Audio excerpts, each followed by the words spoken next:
Halo teman-teman, pada zaman sekarang ini, siapa yang tidak tahu apa itu wireless charger? Wireless charger atau pengisi daya nirkabel memungkinkan Anda untuk mengisi daya handphone atau smartphone Anda langsung tanpa menggunakan kabel. Hanya dengan menempatkan handphone Anda pada charger nirkabel, pengisian daya handphone tersebut akan dimulai. Tentu saja, wireless charger sendiri masih membutuhkan sumber listrik untuk menghidupkannya. Wireless charger lebih tepat disebut sebagai pengisian induktif karena menggunakan induksi magnetik. Apa itu induksi magnetik? Pertanyaan tersebut akan dijawab pada video ini.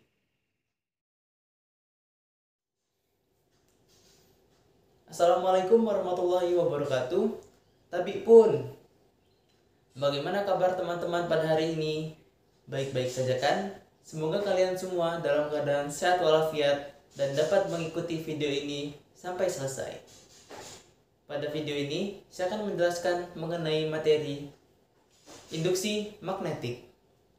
Sebelum kita memulai materi, ada baiknya kita berdoa terlebih dahulu. Berdoa menurut keyakinan dan kepercayaan masing-masing. Berdoa dimulai. Bismillahirrahmanirrahim. Raditu billahi rabba wa bil islami dina wa bi muhammadin nabiyya wa rasula. Rabbi sidni ilma warzuqni fahma. Kita ulangi lagi ya. Raditu billahi rabba wa bil islami dina wa bi muhammadin nabiyya wa rasula. Rabbi sidni ilma warzuqni fahma. Artinya, aku rela Allah sebagai Tuhanku dan Islam sebagai agamaku dan Nabi Muhammad sebagai Nabi dan Rasulku. Ya Allah, tambahkanlah kepadaku ilmu dan berkahilah kami rezeki untuk dapat pemahaman. Pengertian induksi magnet. Induksi magnet adalah kuat medan magnet yang tercipta akibat adanya arus listrik yang mengalir pada suatu konduktor.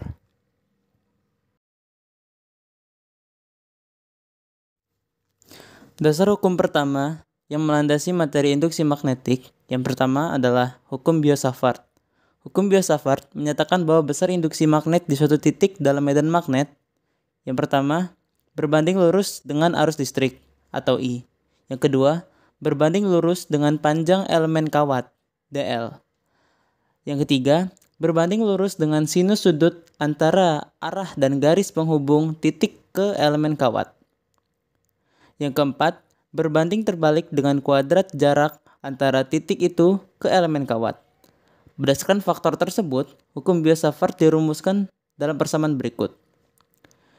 Induksi magnet sama dengan K dikali I dikali dl dikali sin A per R kuadrat. Karena K sama dengan mu 0 per 4 pi, maka rumus tersebut dapat diubah menjadi mu 0 per 4 pi dikali I dikali dl dikali sin A per R kuadrat. Dasar hukum yang kedua adalah hukum Ampere. Hukum Ampere berbunyi, untuk semua bentuk lintasan tertutup yang mengelilingi hamparan berarus I di dalam vakum, medan magnet yang ditimbulkan akan berlaku B sama dengan integral B dl cos theta sama dengan mu 0 dikali I, dengan dl sebagai elemen panjang dari lintasan tertutup, theta sebagai sudut antara arah induksi magnet B dengan elemen lintasan dl, dan I sebagai total kuat arus yang dilingkupi oleh lintasan tertutup. Tahukah kamu manfaat medan magnet bumi pada migrasi hewan? Hewan dalam bermigrasi memanfaatkan arah medan magnetik bumi. di dalam tubuh hewan terdapat magnet, maka hewan akan mampu mendeteksi medan magnet bumi. Fenomena itu disebut biomagnetik. Medan magnet membantu hewan untuk menentukan arah migrasi, mencari mangsa, atau menghindari musuh. Ada beberapa hewan yang bermigrasi dengan memanfaatkan medan magnet bumi, seperti burung, salmon, penyu, lobster duri, dan lain-lain.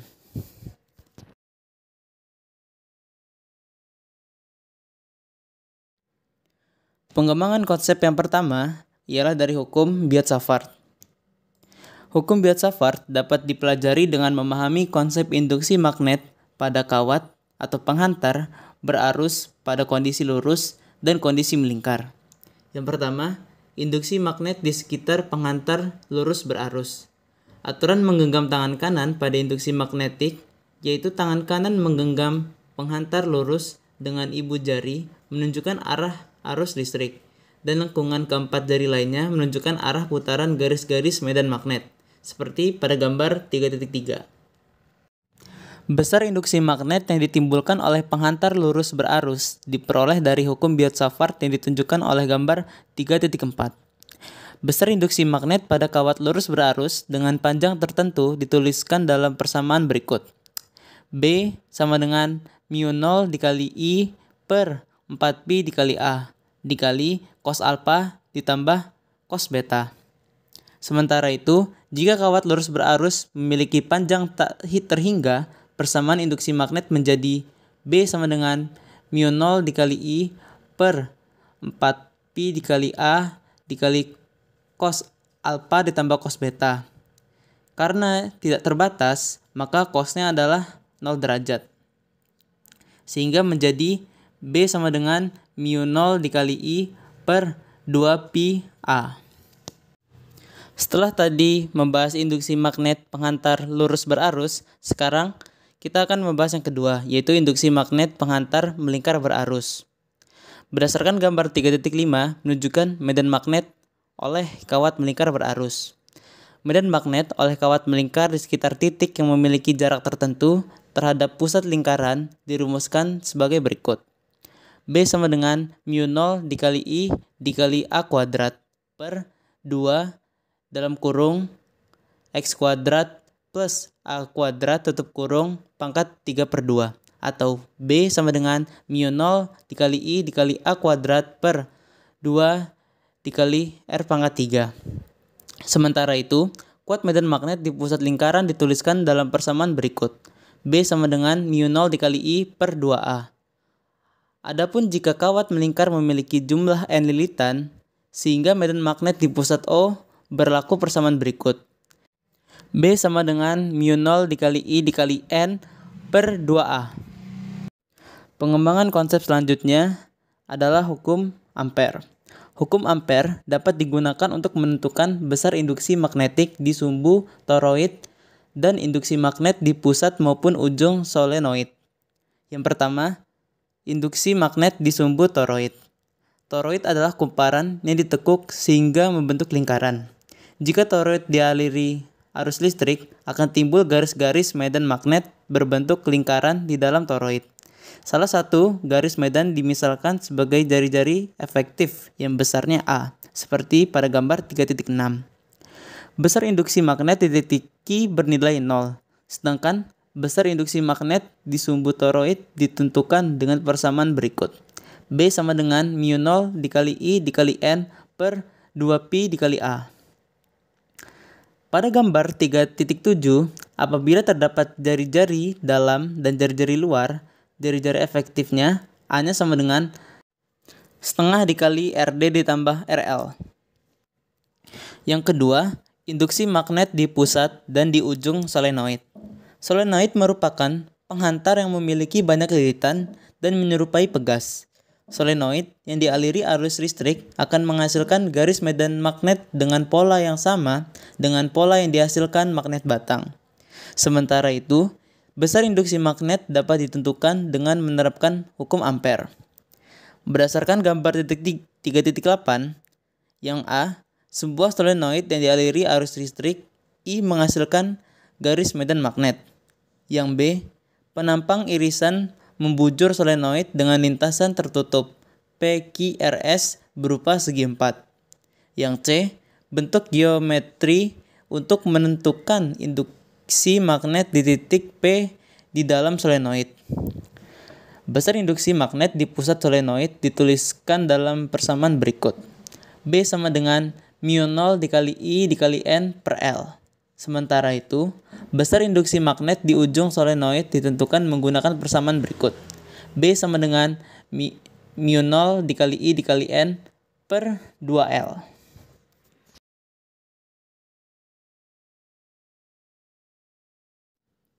Setelah tadi kita mempelajari mengenai materi induksi magnetik, sekarang kita akan mencoba beberapa soal. Soal yang pertama, hukum Biot-Savart menyatakan bahwa besar induksi magnet di suatu titik dalam medan magnet adalah kecuali A. Berbanding lurus dengan arus listrik, B. Berbanding lurus dengan panjang elemen kawat, C. Berbanding lurus dengan sinus sudut antara arah dan garis penghubung titik ke elemen kawat, D. Berbanding terbalik dengan kuadrat jarak antara titik itu ke elemen kawat, E. Berbanding lurus dengan kuadrat jarak antara titik itu ke elemen kawat. Jawabannya adalah E. Mengapa E?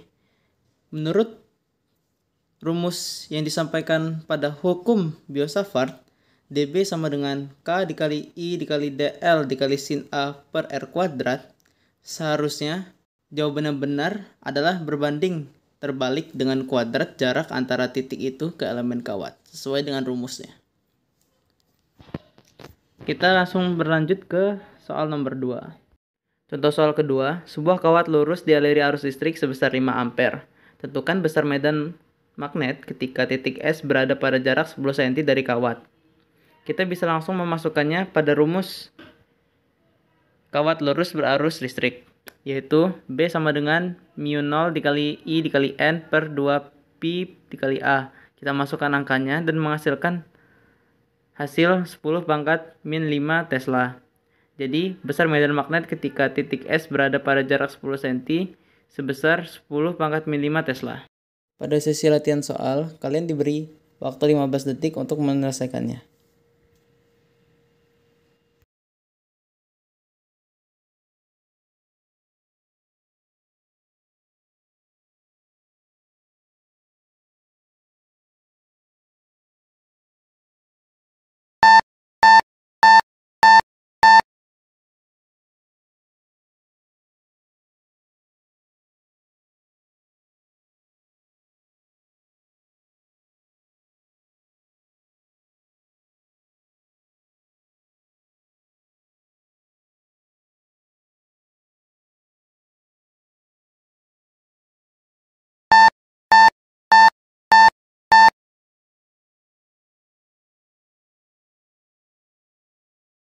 Salah satu pengaplikasian induksi magnetik adalah wire charger. Penjelasan singkatnya, perangkat ini menggunakan magnet untuk mengirimkan energi.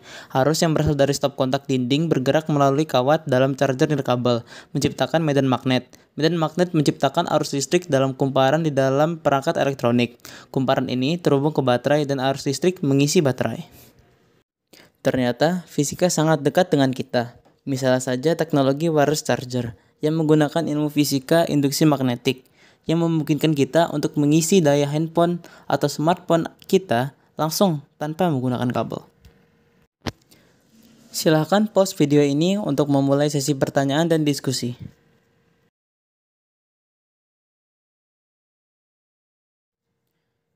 Terima kasih karena telah menonton video ini hingga akhir. Untuk teman-teman, jangan lupa belajar dan banyak membaca buku-buku ya. Saya akhiri. Wassalamualaikum warahmatullahi wabarakatuh.